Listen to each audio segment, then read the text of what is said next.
हरे कृष्णा। महाराष्ट्र के governor CP Radhakrishnan जी, यहां के लोकप्रिय मुख्यमंत्री श्री देवाभाऊ, उप मुख्यमंत्री एकनाथ शिंदे जी, श्रद्धेय गुरुप्रसाद स्वामी जी, हेमा मालिनी जी, सभी सम्मानित अतिथि, भक्तगण, भाई और बहनों, आज ज्ञान और भक्ति की इस महान धरती पर इस्कॉन के प्रयासों से श्री श्री राधा मदन मोहन जी मंदिर का उद्घाटन हो रहा है।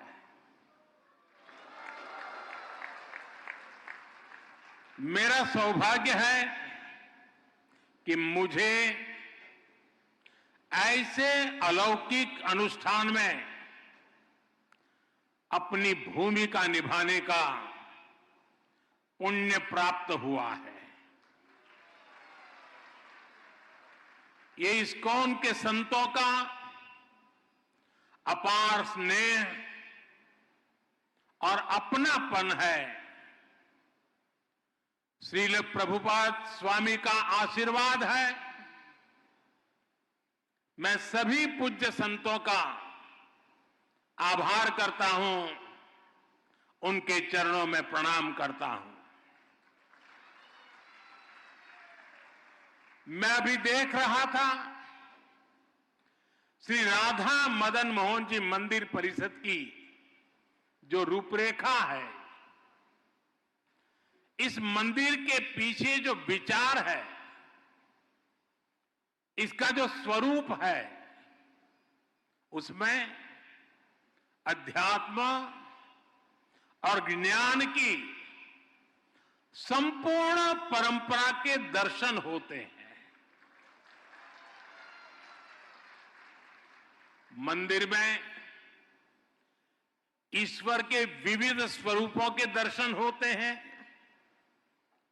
जो एको अहम बहुश्याम, ये हमारे विचार को भी अभिव्यक्त करते हैं। नई पीढ़ी की रुचि और आकर्षण के अनुरूप यहां रामायण, महाभारत, उसको समेटे हुए उस पर आधारित म्यूजियम भी बनाया जा रहा है।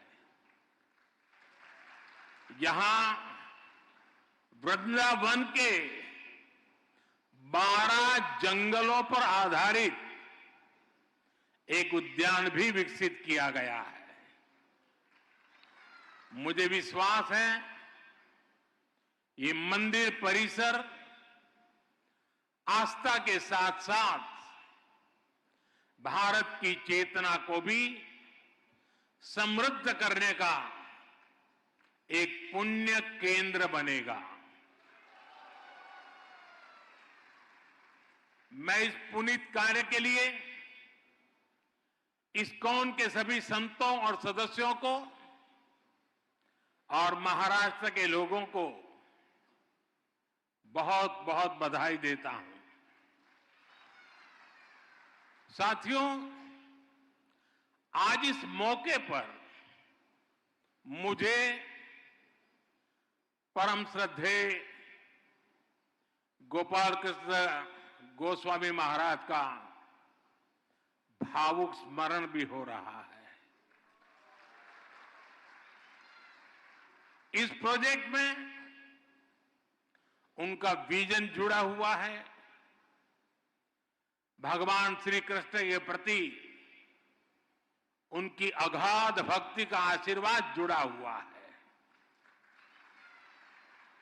आज वो भौतिक शरीर से भले ही यहां न हो, लेकिन उनकी आध्यात्मिक उपस्थिति हम सब महसूस कर रहे हैं।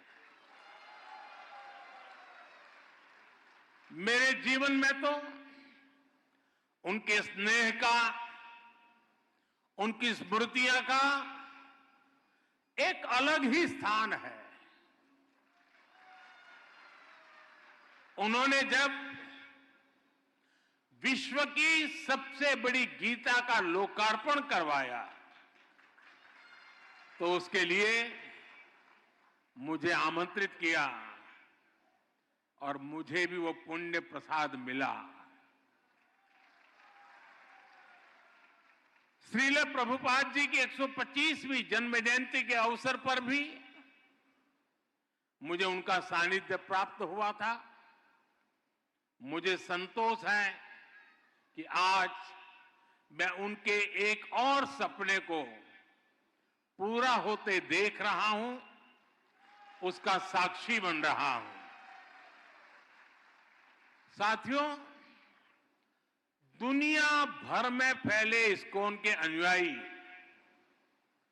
भगवान श्री कृष्ण की भक्ति के डोर से बंधे हैं। उन सबको एक दूसरे से कनेक्ट रखने वाला एक और सूत्र है जो 24 घंटे हर भक्त को दिशा दिखाता रहता है। ये श्रील प्रभुपाद स्वामी के विचारों का सूत्र। उन्होंने उस समय वेद, वेदांत और गीता के महत्व को आगे बढ़ाया जब देश गुलामी की बेड़ियों में जकड़ा था। उन्होंने भक्ति वेदांत को जन सामान्य की चेतना से जोड़ने का अनुष्ठान किया। 70 वर्ष की आयु में जब लोग अपने कर्तव्यों को पूरा मान चुके होते हैं, उस समय उन्होंने इस्कॉन जैसा मिशन शुरू किया। इसके बाद उन्होंने लगातार दुनिया भर का भ्रमण किया, श्री कृष्ण के संदेश को दुनिया के कोने कोने में ले गए। आज दुनिया के हर कोने में करोड़ों लोगों को उनकी तपस्या का प्रसाद मिल रहा है। श्रील प्रभुपाद स्वामी की सक्रियता, उनके प्रयास आज भी हमें प्रेरित करते हैं। साथियों, हमारा भारत एक असाधारण और अद्भुत भूमि है। भारत केवल भौगोलिक सीमाओं में बंधा भूमि का एक टुकड़ा मात्र नहीं है। भारत एक जीवंत धरती है, एक जीवन संस्कृति है, जीवन परंपरा है और इस संस्कृति की चेतना है यहां का अध्यात्म। इसलिए यदि भारत को समझना है तो हमें पहले आध्यात्म को आत्मसात करना होता है। जो लोग दुनिया को केवल भौतिक दृष्टि से देखते हैं, उन्हें भारत भी अलग अलग भाषा और प्रांतों का समूह नजर आता है। लेकिन जब आप इस सांस्कृतिक चेतना से अपनी आत्मा को जोड़ते हैं, तब आपको भारत के विराट रूप के दर्शन होते हैं। तब आप देख पाते हैं सुदूर पूरब में बंगाल की धरती पर चैतन्य महाप्रभु जैसे संत अवतरित होते हैं। पश्चिम में महाराष्ट्र में संत नामदेव, तुकाराम और ज्ञानदेव जैसे संतों का अवतरण होता है। चैतन्य महाप्रभु ने महावाक्य मंत्र जन जन तक पहुंचाया। महाराष्ट्र के संतों ने राम कृष्ण हरि के मंत्र से आध्यात्मिक अमृत बांटा।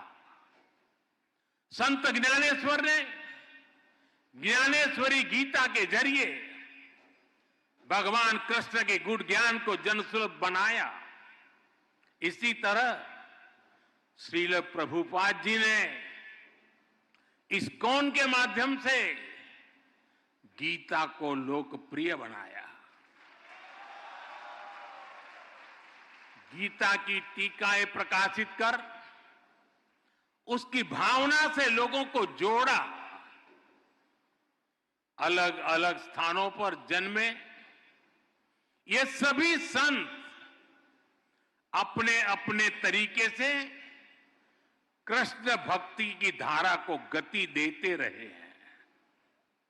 इन संतों के जन्म काल में वर्षों का अंतर है, अलग अलग भाषा, अलग अलग पद्धति है, लेकिन बोध एक है, विचार एक है, चेतना एक है।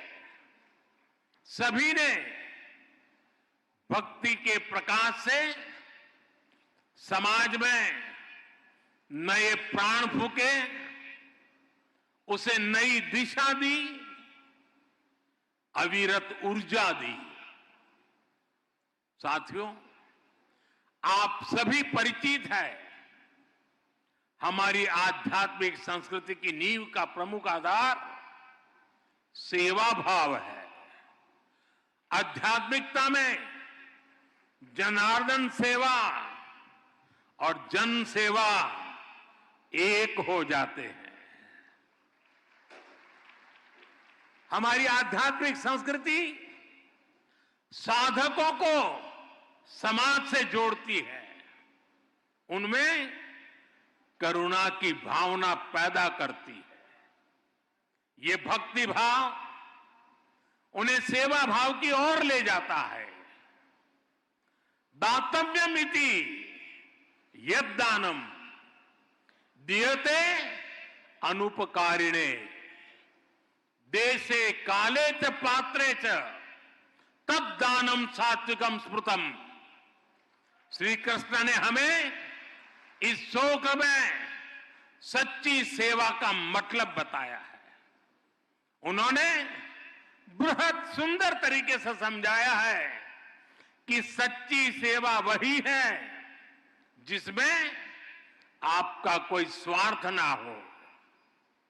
हमारे सभी धार्मिक ग्रंथों और शास्त्रों के मूल में भी सेवा भावना है। इस्कॉन जैसी इतनी विराट संस्था भी इसी सेवा भावना से काम करती है। शिक्षा, स्वास्थ्य और पर्यावरण से जुड़े कितने ही काम आपके प्रयास से होते हैं। कुंभ में इस्कॉन सेवा के कई बड़े कार्य कर रहा है।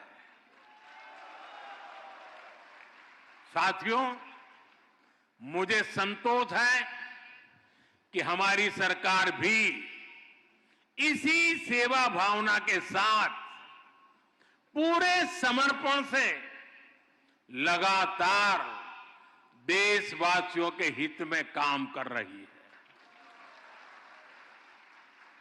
हर घर में शौचालय बनवाना, हर गरीब महिला को उज्ज्वला का गैस कनेक्शन देना, हर घर तक नल से जल की सुविधा पहुंचाना, हर गरीब को 5 लाख रुपए तक मुफ्त इलाज की सुविधा देना, 70 वर्ष की आयु से ऊपर के हर बुजुर्ग को इस सुविधा के दायरे में लाना, हर बेघर को पक्के घर देना, ये इसी सेवा भावना के साथ, इसी समर्पण भाव के साथ किए गए कार्य हैं जो मेरे लिए हमारी महान सांस्कृतिक परंपरा का प्रसाद है।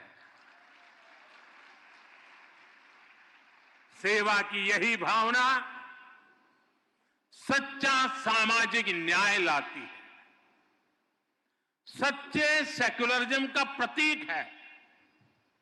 साथियों, हमारी सरकार कृष्णा सर्किट के माध्यम से देश के अलग अलग तीर्थों, धार्मिक स्थानों को जोड़ रही है। इस सर्किट का विस्तार गुजरात, राजस्थान, हरियाणा, उत्तर प्रदेश और उड़ीसा तक है। स्वदेश दर्शन और प्रसाद योजना के द्वारा इन स्थानों को विकसित किया जा रहा है। इन मंदिरों में भगवान श्री कृष्ण के अलग अलग रूपों के दर्शन होते हैं। कहीं वो बाल रूप में दिखते हैं तो कहीं उनके साथ राधा रानी की भी पूजा होती है। किसी मंदिर में उनका कर्मयोगी स्वरूप दिखाई देता है तो कहीं राजा के रूप में उनकी पूजा की जाती है। हमारा प्रयास है कि भगवान श्री कृष्ण के जीवन से जुड़े अलग अलग स्थलों तक पहुंचना और मंदिरों के दर्शन करना आसान हो। इसके लिए विशेष ट्रेनें भी चलाई जा रही है। इस्कॉन भी कृष्ण सर्किट से जुड़े आस्था के इन केंद्रों पर श्रद्धालुओं को लाने में जरूर सहयोग कर सकता है।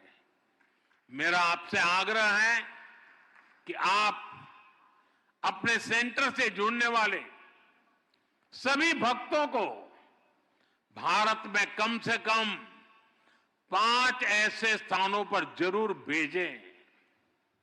साथियों, पिछले 1 दशक में देश में विकास और विरासत को एक साथ गति मिली है। विरासत से विकास के इस मिशन को इस्कॉन जैसी संस्थाओं का महत्वपूर्ण सहयोग मिल रहा है। हमारे मंदिर या धार्मिक स्थल तो सदियों से सामाजिक चेतना के केंद्र रहे हैं। हमारे गुरुकुलों का शिक्षा और कौशल विकास को बढ़ावा देने में अहम योगदान रहा है। इस्कॉन भी अपने कार्यक्रमों के जरिए युवाओं को प्रेरित करता है कि वो अध्यात्म को अपने जीवन का हिस्सा बनाए और अपनी परंपरा पर चलते हुए इस्कॉन के युवा साधक कैसे आधुनिक टेक्नोलॉजी को आत्मसात करते हैं, ये देखना और अद्भुत होता है। और आपका इंफॉर्मेशन नेटवर्क तो दूसरों के लिए सीखने योग्य है। मुझे विश्वास है इस्कॉन के सानिध्य में युवा सेवा और समर्पण की भावना से राष्ट्र हित में काम करेंगे।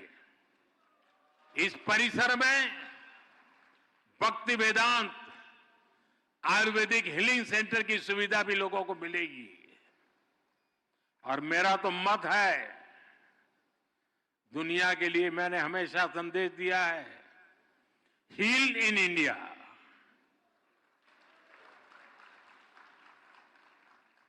शुश्रूषा के लिए और सर्वांगीण रूप से स्वस्थ होने के लिए, वेलबींग के लिए हील इन इंडिया। यहां भक्ति वेदांत कॉलेज फॉर वैदिक एजुकेशन की स्थापना भी की गई है। इनका लाभ हर समाज को होगा, पूरे देश को होगा।